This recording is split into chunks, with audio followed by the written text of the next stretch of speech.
সন্ধ্যা হয়ে গেল, এখনো একটা মাছও বিক্রি করতে পারলাম না। মাছ যদি বিক্রি করতে না পারি তাহলে আমার সংসার কিভাবে চলবে? আল্লাহ, তুমি রহম করো। আর এই গ্রামে কি কোনো মানুষ নাই যে আমার কাছ থেকে একটা মাছ কিনবে?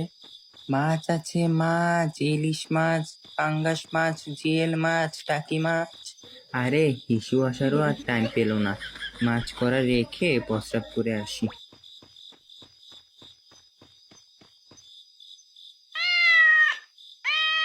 হিস হিস, ওই শালার বিড়াল আমার মাছ নিয়ে গেল। ওই বিড়াল, ওই দাঁড়া, আমার মাছ দিয়ে যা। হঠাৎ করে বিড়ালটা আবার কই চলে গেল?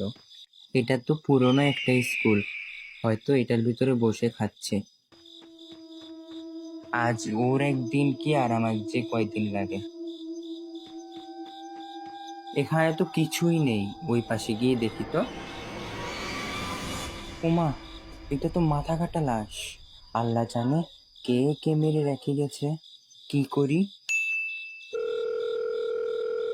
হ্যালো সিআইডি স্যার, এখানে ক্যাপটাউন গ্রামে একটা মাথা কাটা লাশ পাওয়া গেছে। আচ্ছা ঠিক আছে স্যার।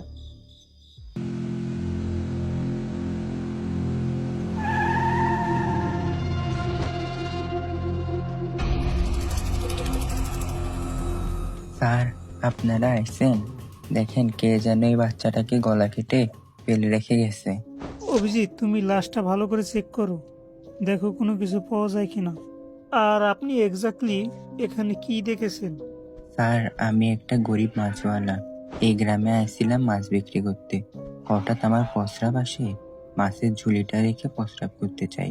কোথা থেকে যেন একটা বিড়াল এসে ঝুলিটা থেকে মাছ নিয়ে পালায়।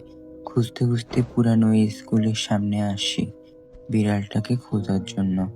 স্কুলের ভিতরে ঢুকে দেখি এই গলা কাটা লাশ। তারপর আপনাদের ফোন করি। কিন্তু একটা আশ্চর্যজনক বিষয় হচ্ছে, পুরা গ্রামে একটা মানুষও দেখতে পাইনি। ওকে, আপনি এবার যেতে পারেন। স্যার, হ্যাঁ বন্ধুরা, আজকে ভিডিওটা এতটুকুই। দ্বিতীয় পার্ট দেখতে চাইলে অবশ্যই কমেন্ট করবেন। আর ফুল ভিডিও আমার ইউটিউব চ্যানেলে আপলোড আছে, চাইলে আমার ইউটিউব চ্যানেল থেকে দেখে আসতে পারেন।